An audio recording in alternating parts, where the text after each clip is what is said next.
Are you passionate about the way you make money, whether it be your job, your career, maybe your business? Are you passionate? Yeah? Good. I like to hear that. Well, some of you that didn't say yeah might be more passionate, might be living day to day in order to one day retire and do what you truly love to do.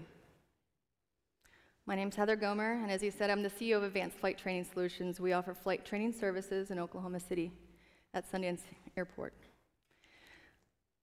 I do what I love every day. My passion is my job. It hasn't always been like this, though. There are times when I was less passionate and more passionate. And so I want to take you on that trip with me to kind of explain how I got where I'm at now. There's a theme that kind of runs true throughout my life. Whenever I was faced with a barrier, I chose to innovate myself. I chose to reach out. And that's kind of how I became more passionate and less passionate. So when I was a little girl, I loved airplanes. I loved everything about them. And I loved that my dad flew an airplane. And one day I wanted to be like him. I wanted to fly. I didn't think it was obtainable for me, though, because airplanes are so expensive. And my family, by the time they got to me, I was the youngest of 6 kids. So by the time they got to me, they were worn out, and they didn't have money, and they definitely didn't have patience. And so I decided I was going to have to do something on my own. I became very independent at a very young age. And so I was going to have to innovate myself, and I was going to have to reach out. And so I reached out to Uncle Sam, and I joined the Army. I joined the Army to travel. I joined the Army to earn an education, so my parents didn't have to pay for it. And I wanted to one day fly. I wasn't sure if that was going to be in the Army or if that was going to be after, but I knew I wanted to do it one day. And so I joined the Army when I was 18.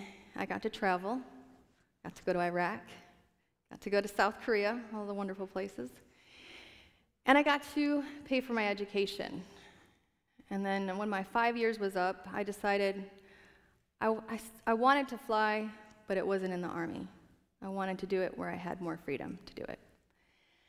So I got out in 2006 and took my first job outside of the Army as an air traffic controller. And I worked in Kosovo. Kosovo, I didn't have the opportunity to do flight training. They didn't have those facilities over there. So I decided I'd do something kind of close to it, and I could learn the general dynamics, aerodynamics of flying. And so I bought a paraglide, and I hired an instructor, and before I knew it, I was flying. But it wasn't exactly the type of flying that I wanted to do. Although it was fun, and it kind of taught me aerodynamics, I still wanted more. My next job that I took was in Afghanistan, and the only flights I took there were in and out of the country. And I was only there 6 months. It was just I was way too grounded. I was doing my job as air traffic control, but I wasn't really passionate about what I was doing. So I moved on to Abu Dhabi, and I stayed there for 3 years. And while I was there, I would, believe it or not, paraglide in Abu Dhabi in the desert. And I would also go to the general aviation airports and kind of reach out to people and see if I could maybe hop in the airplane with them. So it's always something that I chased after. I love flying. So in 2011, my husband couldn't find a job over in Abu Dhabi, so he relocated here to the States in Oklahoma City. And I joined him shortly after. I didn't have the opportunity to kind of set up something to where I could have a job when I got here. Sometimes getting an air traffic control job takes time. So I moved over here, and for the first time in my life, I was far from what I loved. And for the first time in my life, I was depressed.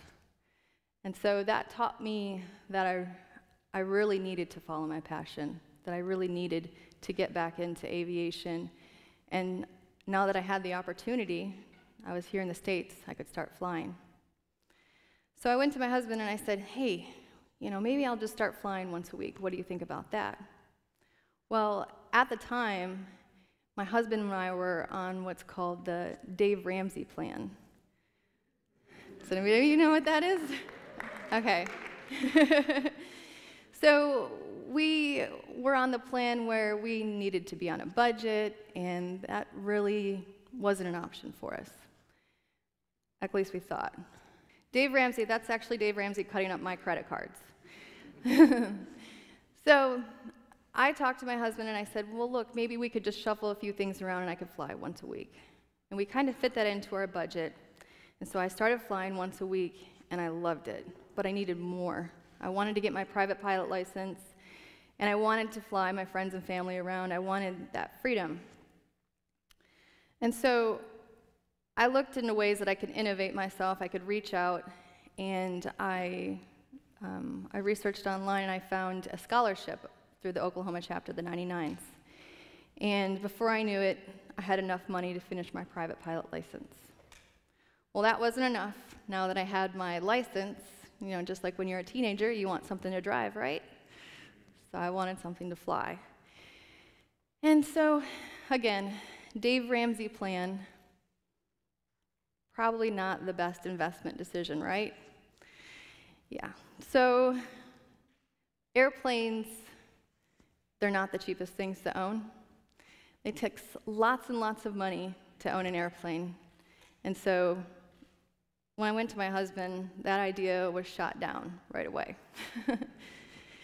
So I decided, well, maybe we should look at it from a different angle. Maybe we should look at it as an investment, maybe as a business.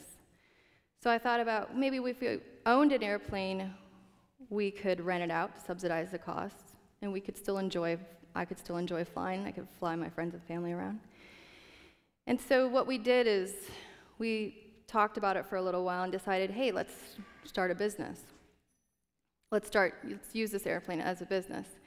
But neither one of us really had business experience. We had read about it. We had listened to TEDTalks. We had listened to podcasts. We had entrepreneur spirits, but we just didn't know where to go. So I started looking online for some education in business, and I didn't want to go through an entire MBA program, but I did want a crash course on how to start a business. And so I looked online and I found the OSU VEP program and applied. And my husband applied. And we both got accepted, and before I know it, we were here at OSU going through a program. First we had the online portion of the program where you show them a business plan and they tear it apart. And then you meet everybody that you had talked to online. And those are the people that I actually graduated with. And during that time here at OSU, they teach you the nuts and bolts of venture startup. And then they assign you a mentor in order to start your business. And so I walked away with that course with not just the knowledge of how to start a business, but I walked away with the confidence, with the support that I needed. And before I knew it, I started my first business. I took my business plan and I went to Jerry Hunter, who owns Sundance Airport, and I told him that I wanted to start a flight training program there. And he supported my decision.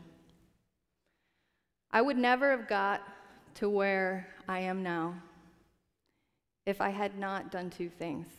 If I had not innovated myself when I was approached with a barrier, and if I had not reached out to other people. So those of you who are more passionate today and less passionate, I want to ask you why. Why do you feel like that? Is it self-doubt? Self-doubt kills more dreams than failure ever will. So I challenge you, passionate people, as you go forward, to think about your most valuable asset. Your most valuable asset is time. You'll never get this time back. And your days could be short. So do what you love now, instead of working for something you love tomorrow. Reach out and innovate yourself. Thank you.